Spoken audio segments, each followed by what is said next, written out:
Hey guys, so we have another unboxing today, a very special one in fact from DMCubing, and if you don't know who he is, then you should definitely check out his channel, and I will have it in the description below. But he is a magnetic cube connoisseur, and so that is exactly what we have here. This one in the Gans bag, I'm not too sure what it is, but I think I have an idea. And of course the Gans Air M, which I am very excited for. Alright, so I think I'll save the Gans Air for last since I am especially excited for that one, and so we'll just get into this bag here. Now, I believe this is a KungFu 2x2M, and yeah, that is it. So I have never tried a magnetic 2x2 before, so I'm not really too sure what to expect. Alright, looks like we have some other goodies in here, which is really awesome. So we've got some more magnets in this cool velvety Gans bag.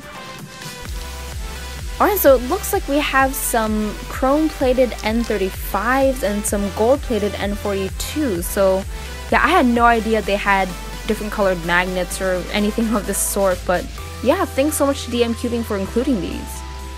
Alright, so we'll just get into the actual puzzles now, starting off with the 2x2 here.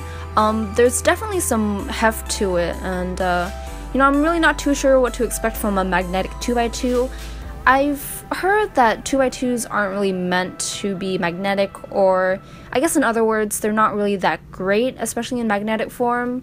But you know what, let's just go ahead and give this thing some turns. Yeah, definitely a little bit sluggish from the magnets, but you know what, it still turns really smoothly and pretty enjoyable nonetheless. I guess I'll just have to work with it and break it in. And I'm not really too sure what kind of magnets he put in here, but it's definitely super noticeable. You can even see too that it has that tug at the end of the turn. And so the magnets really do help with the stability, but I think especially with 2x2, it's the kind of puzzle that you don't necessarily want that much stability in. So I'll just have to see how it gets after some of my own setup to it, but you know what, I'll just get used to it and see how it turns out. So here is the Gans Air M, and now I personally wasn't too big of a fan of the Air just because it was super light, and I do understand that the name the Air does preface that it is an especially lighter cube, but that just took away a lot of the stability that I was looking for in a 3x3. So I'm excited to see how the magnetic version is, especially with the added weight and the stability. So yeah, we'll just get into the puzzle here. So you can see here he put a little 35 on it. Oh, that's really, he actually put it besides the N, so it signifies the N35s that he put into here, so that was pretty clever. But you know, either way, let's just get into the actual turning of this puzzle. Whoa, okay. Oh, that is just amazing. I barely did any turns, but wow, I'm really loving the feeling on this thing. It's super smooth, which is one of the aspects that I did like about the Air, but the stability is just amazing. It's just, oh my goodness, it's kind of an indescribable feeling.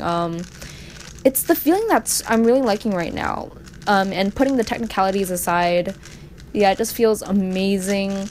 It has the smoothness of the Air, but the added stability and the extra weight that the magnets give really, it really does complement the turning, and I really do love it. Wow, I just can't get over how good it is. But wow, DM, you did an amazing job on this thing. So I think after I get over this fangirling kind of phase for the time being, I'll have to see exactly how it is when I'm solving it and doing actual averages. For now though, it doesn't really seem like there are many major issues with the cube. Like the squared off corners aren't really giving any catching issues, and the locking isn't really prominent right now, especially with the added magnets, giving it more stability and controllability. So with those factors, I'm really excited to see how this cube actually gets once I get used to it and do some realistic averages. And I'll just have to see how it gets, but for now, I'm really loving the feeling of this thing. Alright, and so it's been a few weeks since I've had these puzzles, and I have gotten the chance to realistically evaluate them. And so starting off with the KungFu 2x2M, I personally just don't really think it's the type of cube that magnets really complement. I'm not really too sure what kind of magnets DMCubing used in this 2x2, but the turning is just too harsh for me personally. It's just not the type of cube that I think needs that extra stability or controllability factor, and I think it's a good cube without the magnets. So the 2x2, while it does turn really well and the feeling is really enjoyable, it just doesn't really fit my turning style personally. And so as for the Gans Air M, I'm actually really liking this cube, and even though I didn't like the stock just regular Air, the magnets really do add that extra heft that I'm looking for in the turning. And so even though the magnets make the Gans Air that much more of an enjoyable cube for me, I'm just gonna stick with the Volk M as my main just because it's such a personal favorite of mine. But if you don't like the Gans Air, then you may want to consider trying out the magnetic version. But I guess Gans cubes are just that type of thing where if you don't like it, then you just don't like it, and there's really no way to warm up to them. So even though these cubes aren't going to be any sort of mains of mine, they are really nice additions to my collection, and so thanks so very much to DMCubing for letting me try these out. And if you haven't already, definitely check out his channel. He is just a magnetic cube connoisseur, so definitely take a look at his channel. And that about wraps it up for this unboxing. And so I know it's been a while since I've made some actual videos, but I have gotten my new editor in, and so I'm hoping to crank out some more videos that I've been really backed up on. But I hope you guys did enjoy this video, and I'll catch you guys in the next one.